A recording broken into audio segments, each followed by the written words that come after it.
Series 97 at AA Kyalami last weekend.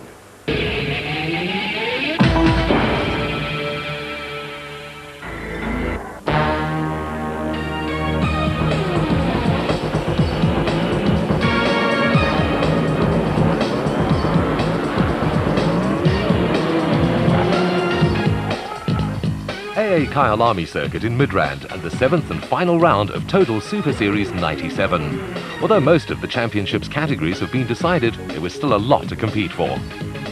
In the junior motorcycles, reigning champion Jaco Wolmerans has had to give up his crown to Gareth Swanepoel, who totally dominated the season. Jaco, vandag jou laaste wedren as die heersende kampioen, hoe voel jy? Het was 'n lekker jaar geweest. Gareth het die championship gevat. En ek het nou my nuwe fiets en ons sal sien hoe gaan dit deur die jaar. Wat is die nuwe fiets waarvan jy praat? Ons het kleine Kawasaki, Panasonic Racer Camel. En die fiets lyk goed en ons sal sien lyk van dit aan. An explosive start to the first heat as Wyatt Davis on his Honda, Neville Bradshaw on his Suzuki and Jaco Wolmerans on his Panasonic Russell Campbell Racing Kawasaki got the jump on Gareth Swanepoel on his Elna Fox Kawasaki, who was languishing down in 5th. Swanepoel soon moved past Mario Forster on his Honda into 4th, and now the hard work started. Avis was in a devastating mood and pulled the other 4 along, the group opening up a substantial lead over the rest of the field. This was shaping up to the best race of the season.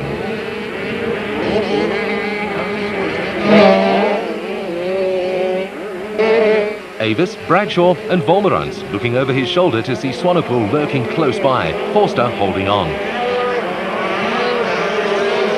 Michael Koch on his Honda in 6th, ahead of Henk Potgieter on another Honda. But it's Avis who's in a commanding lead. Bradshaw, followed by Wolmerans on his new bike, being chased by Swanepoel, who's not used to clawing his way to the top. Swanepoel has won just about every race this season, but now he has his work cut out to get by the much improved riders ahead of him. Swanepoel dives into the inside of Wolmerans. Forster has a bit of a moment there. Has he got him? Yes, Swanepoel takes his Elna Fox Kawasaki to 3rd and closes the door on Wolmerans. At the front, Bradshaw's challenging Avis, and here comes the newly crowned champion. One of the victims of battle is Lawrence Mahoney, who restarts his Honda to fight on. But look at this, Gareth Swanepoel is challenging Neville Bradshaw for 2nd position. It's on the uphill and Swanepoel's on the outside. He holds his line and takes 2nd as they come into the stadium section of the track. The leader, Wyatt Davis on his Honda, and quite a gap to Swanepoel and Bradshaw, but Swanepoel is closing.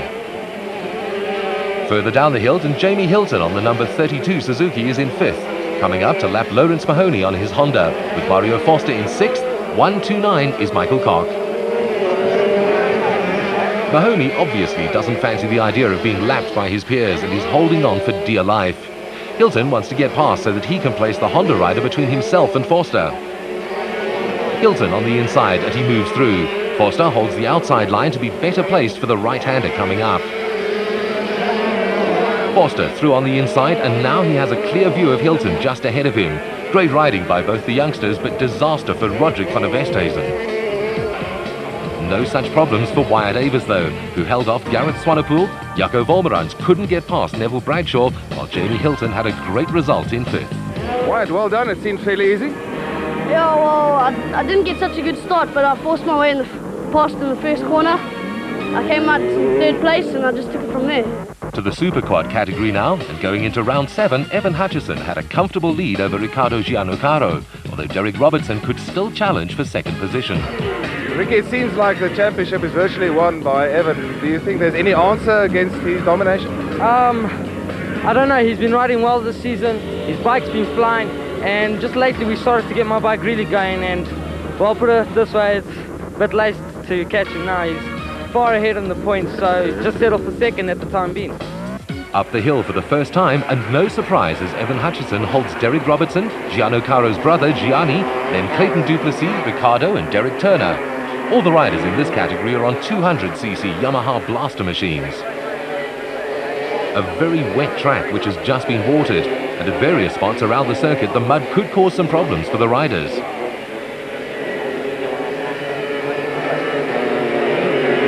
The battle for fourth with Duplessis, Riccardo Gianocaro and Turner. Oh, Duplessis gets forced wide, and just look at that mud. Gianocaro moves into fourth.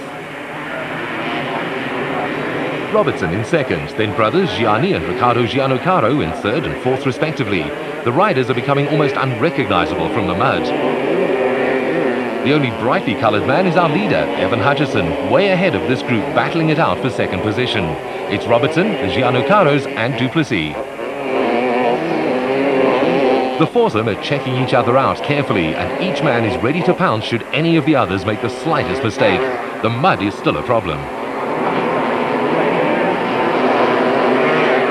A fascinating battle for second as the championship and race leader Evan Hutchison disappear into the distance. Oh, and trouble for Hutchison. He's coasting home. This is unusual, but he's definitely out of the race, and the battle for second has become the battle for the lead. Robertson now leading with brothers Gianni and Riccardo Gianocaro second and third. But Gianni goes wide and Riccardo moves past. Clayton Duplessis challenging, but Gianni holds him off. The crowd loves a turn up for the books as this battle continues. Lap 6 now, and still it's Robertson leading, but Clayton Duplessis has moved into second position. Duplessis goes round the outside. He has to hold his line, and yes, through goes Duplessis to take the lead. Robertson takes a look down the inside, but gets the door slammed firmly in his face. Third is still Riccardo Gianocaro.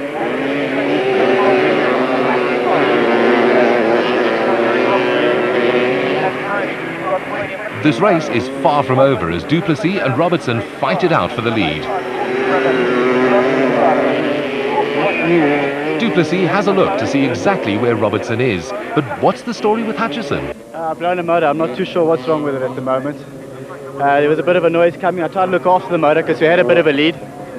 But unfortunately, I couldn't nurse it to the end. It's blown a motor. So we must try to get back and see if we can sort it out. The two leaders coming up the hill, but the chasing pack isn't that far behind. Third is Riccardo Gianocaro, then Derek Turner and Gianni Gianocaro. Glenn Julian has caught up. Into the stadium section again, and Turner is under pressure from Gianni Gianocaro.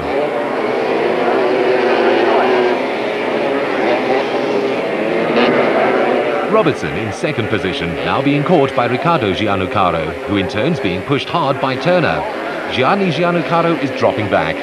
This form of racing is extremely physical, and the riders have to be very fit. Glenn Julian is also still in the picture.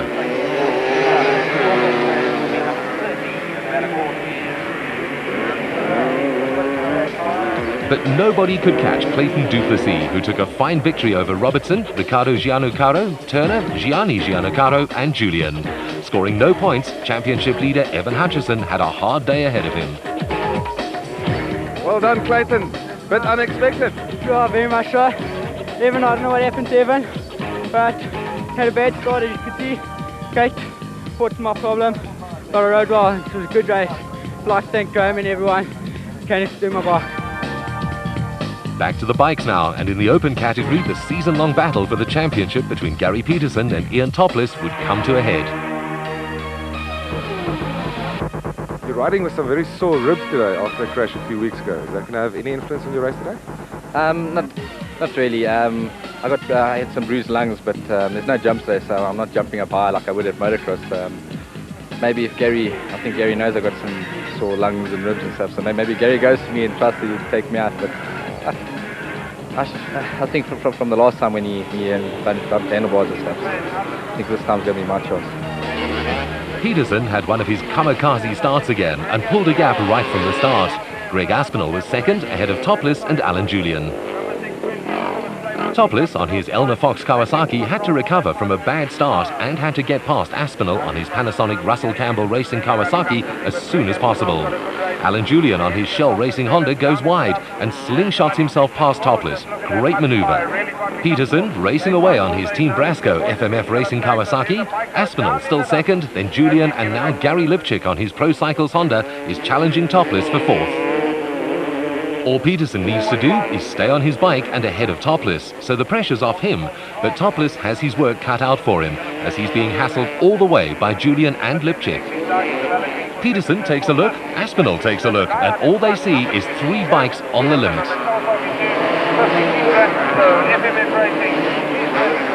Peterson's almost in cruise mode as he simply holds station, not under any pressure from Aspinall, who's also keeping a wary eye on the battle raging behind him. It's Julian on the Shell Honda in third, then Topless on the Elna Fox Kawasaki, but Lipchik on the Pro Cycles Honda simply shoots past Topless. The Pink Panther man is up to fourth. Topless tries the slingshot maneuver, but has to avoid the mud, and it doesn't work out for him. Topless is seeing his championship hopes fading fast as he battles to keep up with Julian and Lipchik. Let's see the gap. Peterson, then Aspinall, and there's Julian, Lipchik and Topless. The crowd asking themselves whether Topless has any chance, and that's De Wet van Rooyen, whose KTM is another victim of the mud. Back to the front runners, and on lap 7, Alan Julian has brought his Shell Racing Honda much closer to the Panasonic Russell Campbell Racing Kawasaki of Greg Aspinall. Gary Peterson still has a comfortable lead on his Team Brasco FMF Racing Kawasaki, showing the masterful control that's made him a legend on 2 wheels. He still has time to look around as Aspinall's coming under heavy pressure from Julian. Ian Topless has moved ahead of Gary Lipchik into fourth on his Elna Fox Kawasaki, and the realization is probably dawning that he might have lost his challenge for the title. Lipchik on his Pro Cycles Honda has Ryan Hunt on the 500cc Shell Honda breathing down his neck. This was an interesting battle, with Lipchik and his passenger on a 250 machine and Hunt on his 500. The bigger bike had the advantage of more power on the straights, but the smaller machine is much more nimble around the tight sections of the circuit. Meanwhile, Peterson was starting to catch up with the backmarkers. Just watch the way he controls the bike.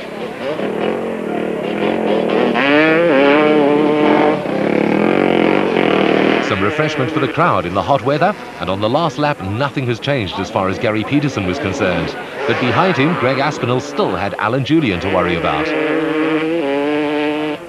Peterson a long way ahead, and Aspinall. But he's down. He's just lost his rear wheel. Fortunately, Julian avoids him, but now Aspinall is down to third. It just shows how quickly things can change. Peterson up the hill for the last time, and he sees that Julian is up into second. Aspinall is furious with himself in third. Time to play as the checkered flag is waiting for Peterson, who cemented his lead in the championship. Topless remained in fourth, but had to hope that something would go wrong for Peterson, while Lipchik dropped down to seventh ahead of Bloomfield. Are you comfortable when there? Yeah, Henrik, in the beginning I felt like I was going good, but the mud down the bottom there, you know, when it gets on the bike, it starts making the bike heavy and the bike gets slower and slower, you know. And I could see the other guys were catching me, and I was trying to use different lines, but at this stage there's too much mud out there. But I won the race, I'm pretty happy.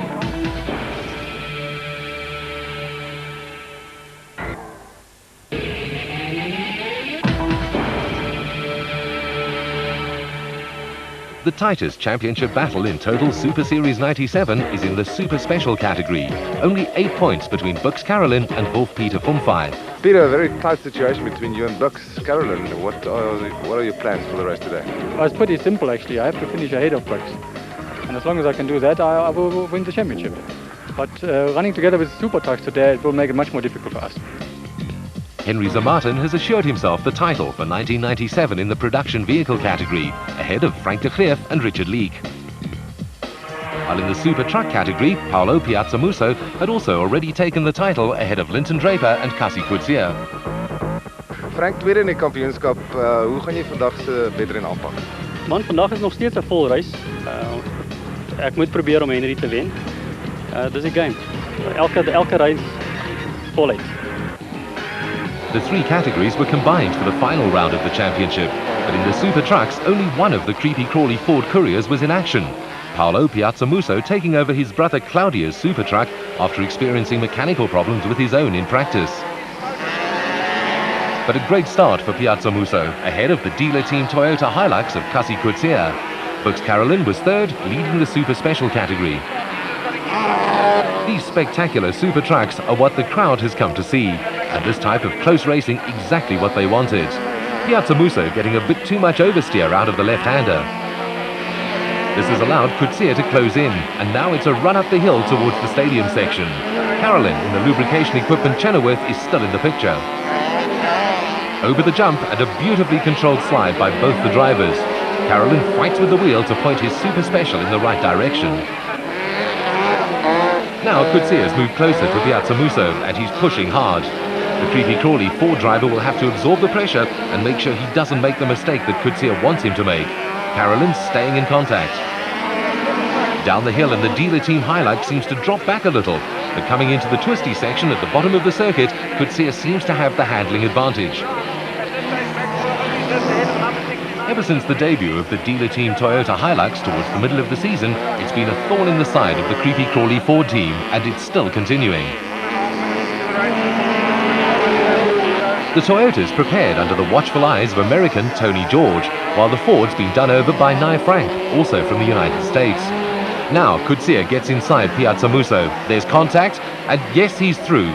This is the best view of the menacing Creepy Crawley Ford Courier, dodging and diving around to find a way back into the lead. Just listen to the way that Coetzee is using the power by playing with the throttle.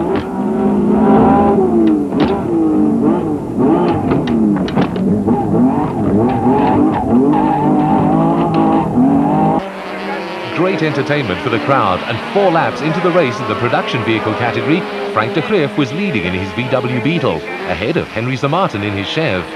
Miguel Aegis called it a day as Max Moore in his WPP Wingfoot third in the Super Specials, and Richard Leake in the Castrol Toyota Hilux third in the production vehicles moved past.